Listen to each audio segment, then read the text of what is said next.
Sur Tendance Ouest, aujourd'hui, un Normand avec nous dans un domicile, c'est Antoine Elie qui nous accueille chez lui. Bonjour Antoine. Bonjour. Comment ça va? Ah bah écoutez, très bien et vous? Ça va super bien. Après le succès du premier album Roi du Silence, vous voilà de retour avec un nouveau single qui s'appelle Gamin. C'est disponible depuis le 30 avril. Comme à votre habitude, on retrouve des textes forts, bruts même, un peu. C'est un peu votre marque de fabrique. Je sais pas, j'ai tendance à écrire de manière assez pulsionnelle en essayant de chercher l'endroit où ça gratte. Donc oui, effectivement, c'est peut-être le but recherché sur ça en tout cas. Là, vous nous parlez notamment de transmission du passé, de transmission de valeurs, mais aussi d'un besoin d'émancipation. C'est une sorte de combat intérieur que vous avez essayé de mettre en musique. Oui, tout en m'émancipant de mon histoire personnelle, c'est-à-dire que je pense qu'il y a une forme de malédiction dans la filiation père-fils, mais qui est plus dans le fait d'incarner une violence, une forme de violence masculine, et c'est plutôt de ça que la chanson parle, je pense. On a même parfois un peu de cynisme dans ce titre et aussi beaucoup de romantisme, mine de rien. Vous avez réussi à justement faire matcher ces deux univers, ces deux côtés-là. Ouais, si vous le dites, hein, j'en suis ravi. C'était peut-être pas forcément le but recherché. Je sais pas ce qu'était justement l'envie justement au moment d'écrire ce titre, gamin. Ah bah pour le coup, et c'est vrai que c'est toujours un peu pulsionnel quand j'écris. Et c'est vrai qu'au moment d'écrire la chanson, quand il y a quelque chose de violent qui sort, souvent instinctivement il y a une caresse qui vient derrière. Donc c'est peut-être ce que vous avez ressenti. Ouais. Ah, il devait y avoir forcément de ça. D'ailleurs, moi, je me suis posé une autre question en écoutant ce titre, Gamin. Vous parlez à l'enfant que vous étiez ou plutôt aux enfants que vous pourriez avoir devant vous? J'aime bien. À la génération passée ou aux générations futures? C'est tout le but de la chanson en tout cas. C'est-à-dire que je le voile reste ouvert, disons. C'est-à-dire que je peux parler aux deux en même temps. C'est pareil, on m'a demandé si l'histoire finissait bien. Ça, c'est à l'auditeur de faire le travail, je pense. Et alors, est-ce que ça parlerait pas non plus un peu au papa, peut-être? Autant qu'au gamin, justement. Oui, bah il y a forcément l'idée. Moi, je suis tombé amoureux il y a quelques temps. C'est vrai qu'il y a forcément l'idée de ma propre transmission, de ce que j'aurais à en dire et le fait que je me sente un peu parfois démuni par rapport au pouvoir que ça peut être. Ce nouveau hit, ce nouveau single, Gamin, est-ce qu'il annonce la sortie prochaine d'un nouveau projet, peut-être un album ou quelque chose comme ça?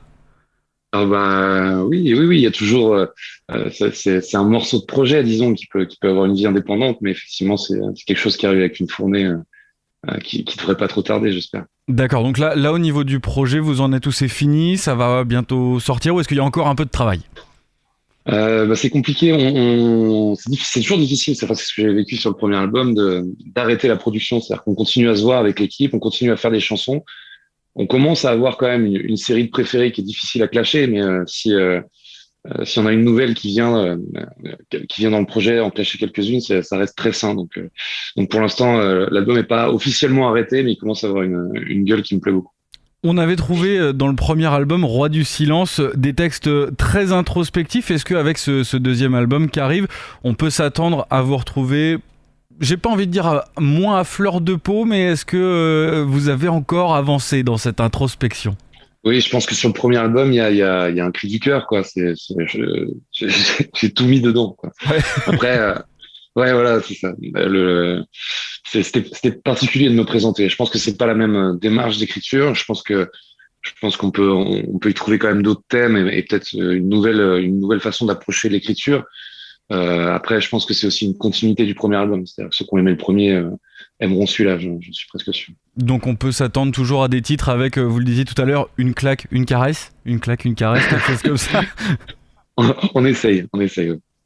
Bon, sur la tournée qui a accompagné ce premier album, Roi du Silence, vous avez fait les premières parties de Sting, il y a eu les premières parties de Kyo également. Est-ce que la scène, les concerts, c'est aussi un exutoire pour vous, à côté de la musique, de l'écriture d'un album?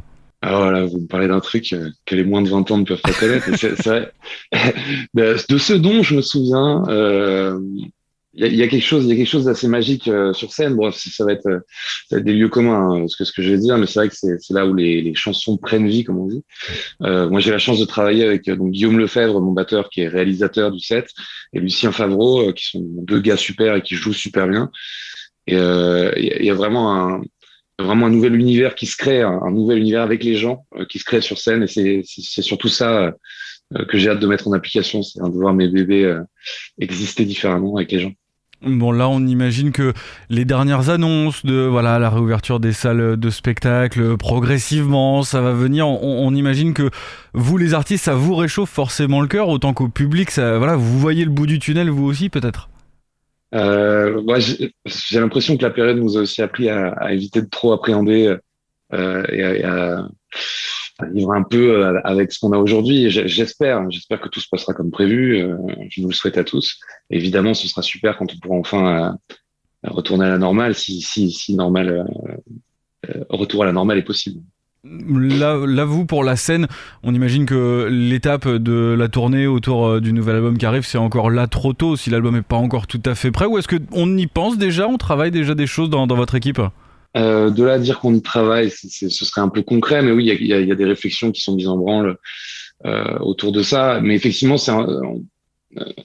c'est toujours un peu pulsionnel ce projet. C'est-à-dire qu'en gros, je pense que la scène n'aura pas le même visage de toute façon si on s'y met maintenant que si on s'y met au moment où on est prêt au niveau de notre esprit pour s'y mettre. Donc c'est en gestation, peu concrète pour l'instant. Donc il faut attendre encore un petit peu. Est-ce que vous avez déjà peut-être voilà une idée sur la scénographie, sur l'ambiance qu'on va trouver vous n'êtes donc pas seul sur scène puisqu'il y a un batteur avec vous, vous nous le disiez tout à l'heure. Voilà. Un batteur et un claviériste. J'espère reconduire des ondes tournées avec eux. Et je réfléchis à des choses, mais j'ai peur de changer d'avis, donc je voudrais pas, je voudrais pas vous dire n'importe quoi. On Mais sait jamais. Ouais. ça commence à avoir une certaine gueule. Très bien. Donc là encore, c'est sur des réflexions de l'instant, c'est sur l'envie, c'est des pulsions à chaque fois avec vous. Ouais, c'est ça. C'est ma qualité, mon défaut.